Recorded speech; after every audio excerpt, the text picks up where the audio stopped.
Hi, my name's Anthony, I'm 25 and I'm from the UK. Welcome to my channel.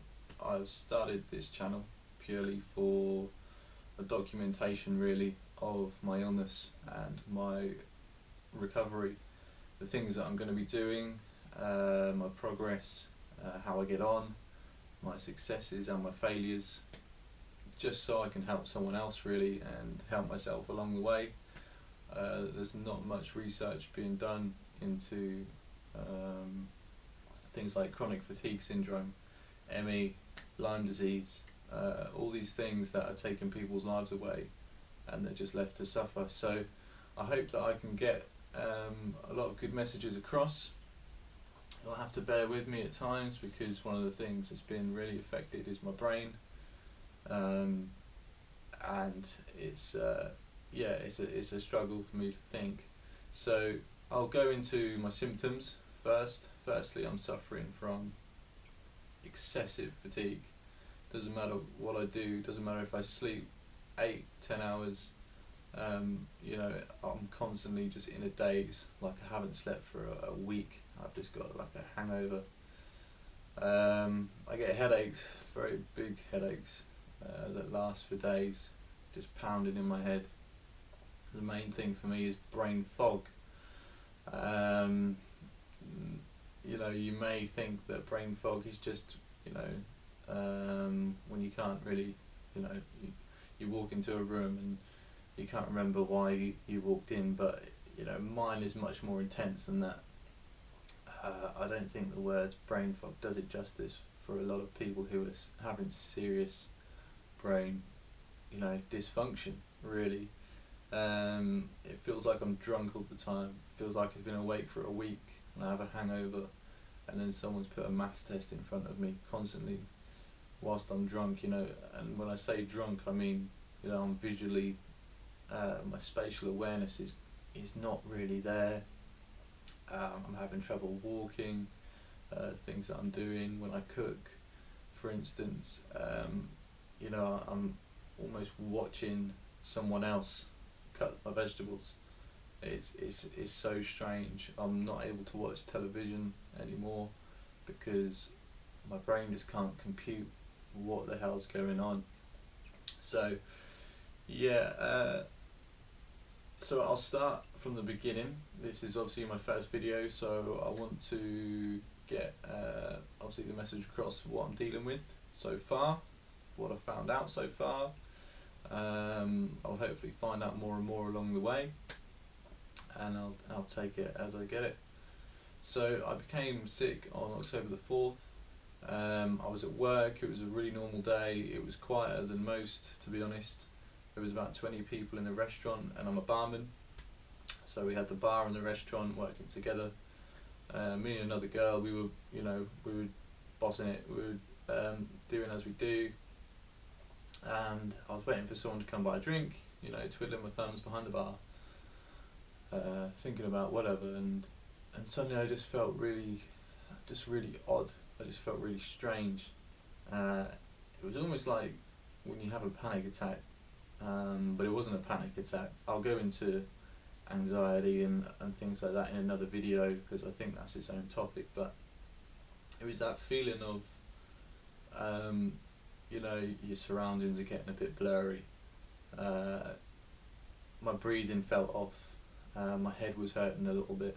So I grabbed a glass of water, I went outside, I got some air. I didn't feel any better though, but I just thought, well, I'll get back on with my job. I'll get back in and keep the, you know, the work going, and it'll pass. About 10 minutes later, I just felt so bad. I had to go back outside again, you know, just sit there for about 15 minutes. And I just gradually felt like I was losing consciousness. It was so strange. So I went back inside and I just got on the phone and I rang 111. I'm not sure why I didn't ring 999. Maybe I didn't want to believe that it was an emergency or anything like that. But I rang 111, and you know, even when she was asking me my name, where I was, and my address, I was like, it was such a struggle to see, let alone think. You know, what my name was, what my address was, where I was. Yeah, and it was all just a bit crazy really. But they sent an ambulance straight away. The ambulance got there in 20 minutes. They did some standard obs like my blood pressure, you know, checked me for anemia with my eyes, and they pricked my finger for blood, and they said, well, we can't find anything, but we suggest we take you to hospital to see if they can find out what's causing this. So I went to hospital. I was in the waiting room for about 2 hours, you know, just trying to stay conscious really. I remember slapping myself, like just trying to stay, you know, like awake, alert at all. My partner at the time, she came to the hospital and sat with me, which made me feel more comfortable, but I was still just, you know, completely like, what is going on? So about 2 hours passed, and they called me through. They told me, you know, just to sit there. I'm sitting in the bed with my gown, I've got a thing in my arm, taking my blood. They did an ECG, and I remember just bursting into tears, because it felt like someone had just taken my brain out. It was horrible, and I didn't know what was going on. I wondered, you know, am I going to be like this forever? Is this just like, is this it now? Anyway, so they did my bloods and they were all normal. They couldn't find anything, and they said, you know, we can't find anything life-threatening right now, so you can go home. And I didn't know what to say. I could barely say anything anyway. My brain just wasn't there. So I thought, well, you know, I'll have to leave. So we got me into a taxi, and I went back to my girlfriend's house, and we went to bed that night. And I guess I thought, you know, I'll wake up in the morning and I'll feel okay. This is just a weird blip, you know. I don't know what caused it or whatever. Maybe I just, you know, overworked myself or something like that. Maybe I didn't eat enough in the day, and it'll pass. So I woke up the next day. My partner had gone to work, and I just felt so weird still. Like nothing had changed. If anything, I felt worse. My coordination was completely off. I remember just like sort of sitting up and thinking as it passed, and yeah, everything was just crazy. I felt so drunk. That's like the best way for me to explain it really. I just felt really drunk, like someone had come along and just like drugged me or something. So I went downstairs, and even the stairs were like hard to, you know, the concept of walking down consecutive like steps was just, you know, weird. I held onto the banister, made my way downstairs, and I called my mother and I asked her to pick me up and bring me home so I could go to the doctors. So she picked me up. I went to the doctors. I told them what happened, and they said, maybe you've got a virus or something like that. And you know, I didn't feel sick. I didn't feel like I had a cold, anything like that, and I pretty much refused to believe it really. So about 2 days later I went again. I said, come on, look, what's going on? And they just referred me to a psychiatrist. They said, you know, it's probably stress, anxiety. I've got a history of anxiety from when I was younger on my record, so they looked at that and probably thought, well, he's just having, you know, anxiety problems. So they sent me to a psychiatrist, and while I was waiting for that appointment, which took about a month, I went back about 2 or 3 more times, you know, just getting more and more blood tests, just trying to find out what was going on. I got a referral to a neurologist, which I saw before my psychiatrist, and he ordered an MRI. The MRI came back a few weeks later as normal. So again, I was like, you know, what do you mean? Like, how can you not find nothing when you know, I'm going through this? But that's the thing, it's an invisible illness. No one else can see or understand it at all, and I don't expect them to either, because you know, it's like if you haven't taken a certain drug, you'll never know what it's like until you experience it. Same with any life experience. If you've never been through that or you've never experienced it, you can only read about it and try and imagine, but you'll never know. So the fact that these doctors and all the people that I was seeing and asking for help had never had anything like that themselves, all they could tell me was what they were reading on their computer and what they could see visually. So I went home again. I went to the psychiatrist. The psychiatrist, she was quite happy with me. She found me quite positive about trying to get better. And I was just lost. The first month was horrible. I didn't know what was going on with me. I kept thinking every few days, come on, this is going to pass any day now, whatever's going on. And it just didn't. It just kept getting worse and worse. Everything just slowly started falling apart, really. My relationship, my job, obviously I couldn't return to work, and I just lost everything from what was going on, really. With my relationship, I did take things for granted for a while before, so that came into play. With my health specifically, my nutrition had just been absolutely terrible for a number of years. So it finally losing everything made me realise how much I had lost. And it's true, you don't know what you've got until it's gone. And I took my life for granted. So that's the big positive that I take out of all this. It's been 4 months now that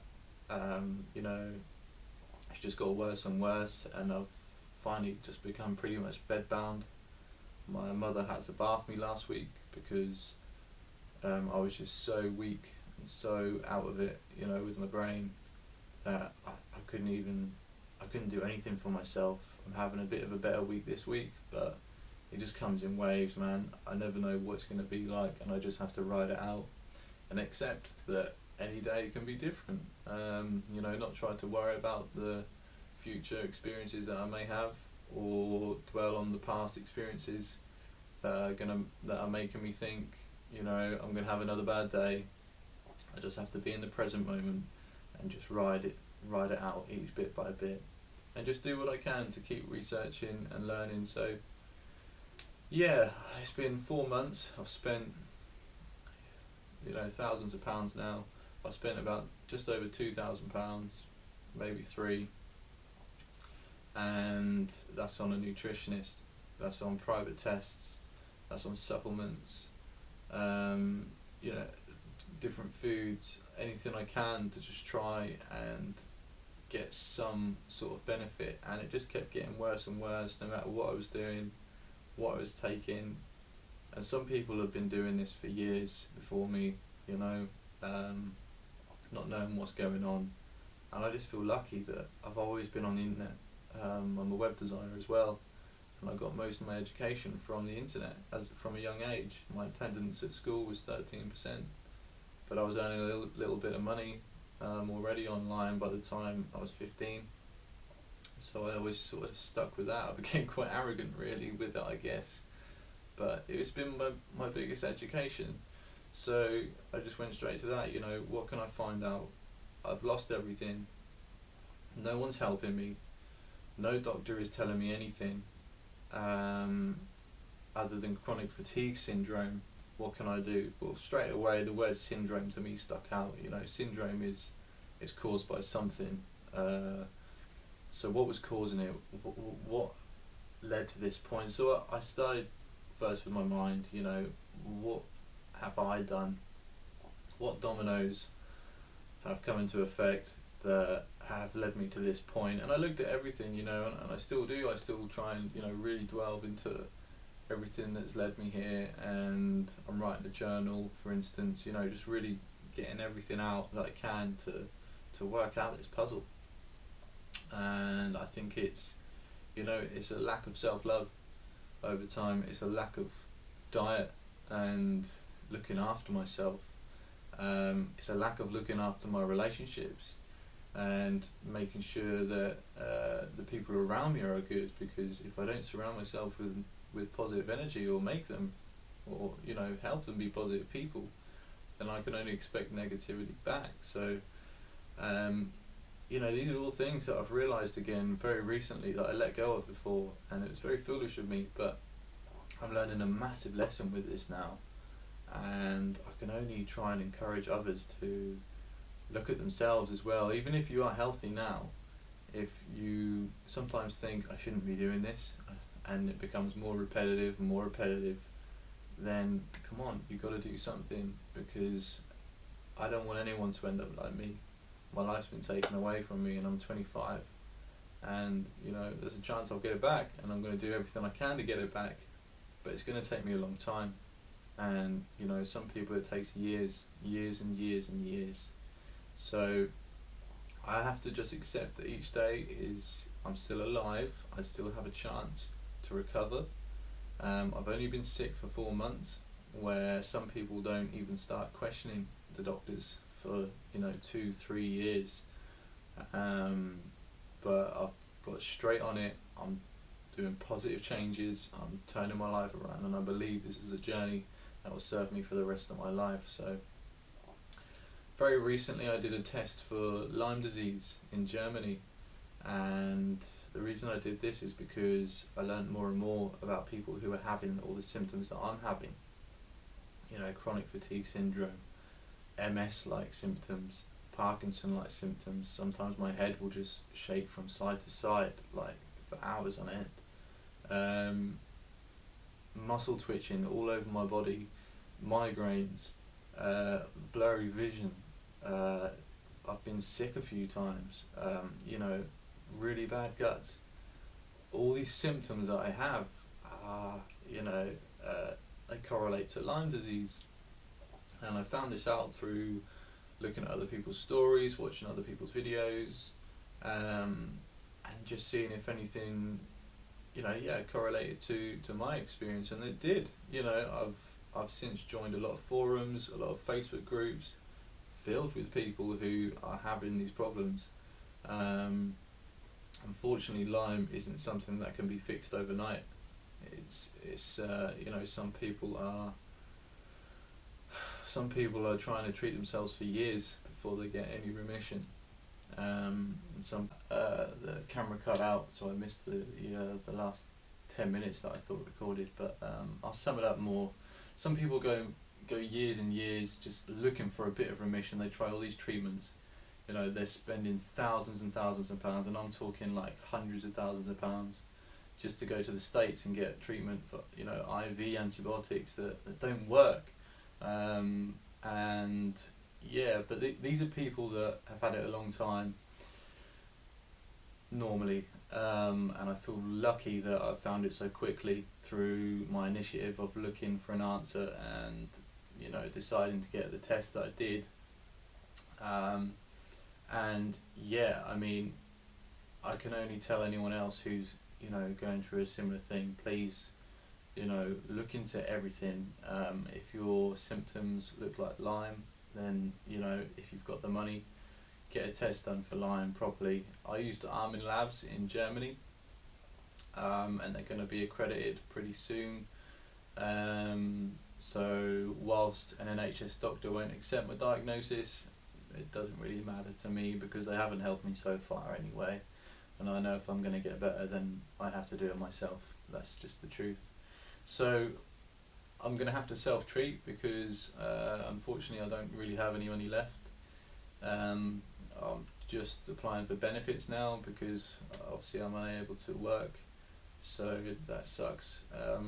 And I love my job, man. I miss it. I miss my business. I was just getting more clients again, but yeah, it's time to focus on myself. I can't think about all that now. I've got more important things. So yeah, I'm going to be treating with herbs. There's a protocol called the Buna protocol, which I'm going to be trying, and I might not see results for 6 months. It might take longer to see anything. And people who have tried the herbs have found that they haven't helped, or they've found that they help, until they come off the herbs, and then they just have a bigger relapse where they have even more problems. But I have to try something, man. Like, I'm not going to give up, and I refuse to let this beat me and take everything from me, you know. I'm still alive, I'm still breathing, so that's what matters now. As well as that, I'm obviously looking at my diet a lot. My diet changes have been pretty drastic. I've been working with a nutritionist for the last couple of months as well. I'm going to be getting some lymphatic drainage massages to, you basically have lymph nodes all over your body, and these can become filled with toxins. And when your body is sick and trying to detox, your lymph nodes are like the sewer, basically. They take all the shit out of your body, down to your kidneys, and obviously get rid of it. And I have quite a few that are swollen at the moment, so that indicates to me that they're not having a very good job with getting rid of all the stuff inside me at the moment. So yeah, I'm going to be treating with herbs for now, because that's basically all I can afford. A lot of people are going to Germany for stem cell treatment, and it's about £20,000. So obviously, again, unless I could somehow fundraise £20,000 for myself, then it's just not going to happen. People are going to the States to see doctors and get IV antibiotics, but again, people are spending upwards of £50,000 for this. And yeah, it's you know, it's crazy what lengths people are having to go to. People are in agony. You know, I'm lucky that I don't get much pain. I get aches, but some people are in just excruciating agony every day, man. And some people are dying from it, and yeah, more needs to be done. Like, seriously, people have to start paying attention to this and take notice of it, and more research has to be done. I do believe that they're going to be talking about Lyme disease in Parliament this week.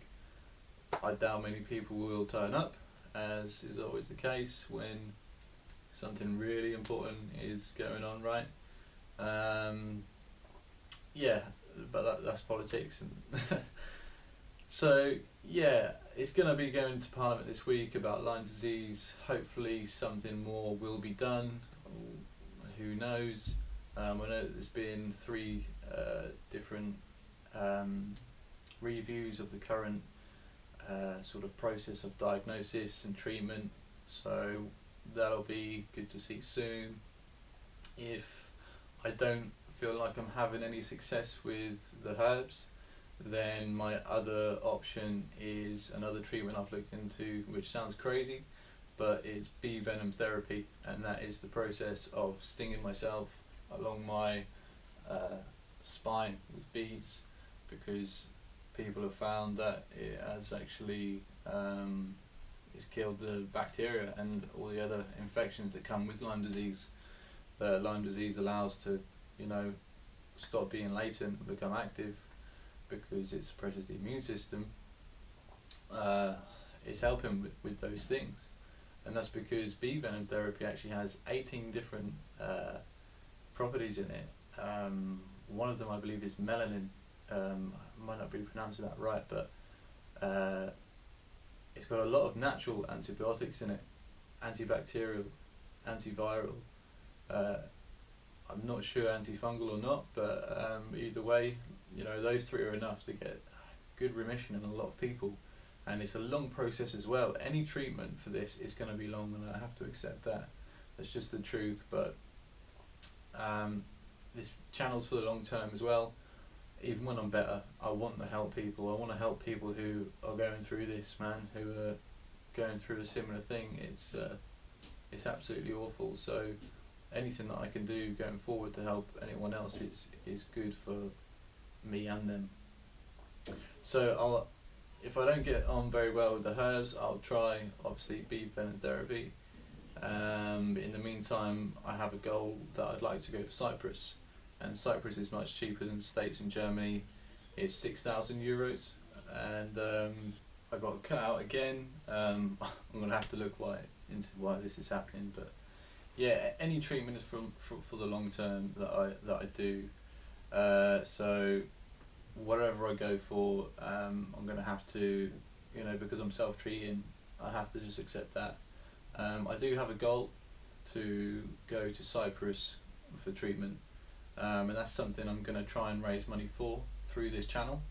So I'll set a crowdfunding, and even if it takes me, like a year to get the funds with my own savings through my benefits, maybe some support from family, but they've helped me so much already just trying to get a diagnosis and things. So anything that I can get, I'll be so grateful for. And there's a treatment in Cyprus which is ozone therapy, and ozone completely eradicates all bacteria. They clean water with it, to make water pure. The Queen Mother used to inject ozone into her veins, not herself, she'd have someone do it, but yeah, and she lived a very long life, that's just a fun fact though. But ozone therapy is helping a lot of people very rapidly. It's a 4-week treatment, and they do like live blood analysis to begin with. So they look at your blood under a dark field microscope, and they're able to see how sort of toxic and damaged your blood is, what bacteria is living in it, fungi, all sorts. So yeah, that's something I'd like to do in the future, but in the meantime, of course, I'm going to be self-treating, and if I get a chance to go to Cyprus, then that would just be an absolute, a miracle at this point to me, and would really, hopefully turn my life around quite rapidly. But for now, I'm in it for the long run. I'm going to keep doing these videos, because obviously I want to help even when I'm better. When I've got through this, I want to help anyone else who's gone through this, man, or is going through this, because it's just awful, especially when you're so young, and there's people younger than me who have been going through this for years already. And anything I can do to help these people, I'm willing to do, because yeah, it's affected me so much, and I know how how much help I've needed from other people's videos that I've watched, how much they've helped me, and if I'm able to do the same through my channel, and once I've recovered, prove to people that there is hope, that there is a chance you can get better, then I'll spend the rest of my life doing it, because yeah, I've spent too long taking my life for granted, and I'm deciding that I'm going to change that. I want to change other people's lives as well, and it's attitude. I believe I can. I believe I can get better. I believe I can help other people with my story, and I hope I've helped you. So yeah, I mean, it's been quite a long video because I wanted to tell my story. I wanted, when I watched other people's videos, it was their story specifically that helped me sort of realise what could be going on with me, and that's what led to my tests. So if you're watching this and you've had a similar experience, you've got this crazy brain fog going on, look into things like Lyme disease, look into things like mercury toxicity if you've got amalgam fillings, look into mould if you're living in a mouldy place. Yeah, don't give up. Look into groups on Facebook that you can join, people who are chronically ill. Look into the Lyme disease groups, look into the toxic metal groups, and don't give up. Just keep researching. The doctors aren't going to give you answers. They can do tests, but unless they see it on paper, something they can just stick a plaster over to cure the symptoms, you'll never actually get the cause. So yeah, I hope you found this video helpful, and I'll post my link below. And I got cut off again. I'm really going to sort this out. Maybe it's my memory, but I hope you found this video helpful. Please subscribe if you have a YouTube account. Please like my video, and please share so we can raise awareness for everyone who's going through this kind of thing. It's become very important to me, and thanks for watching.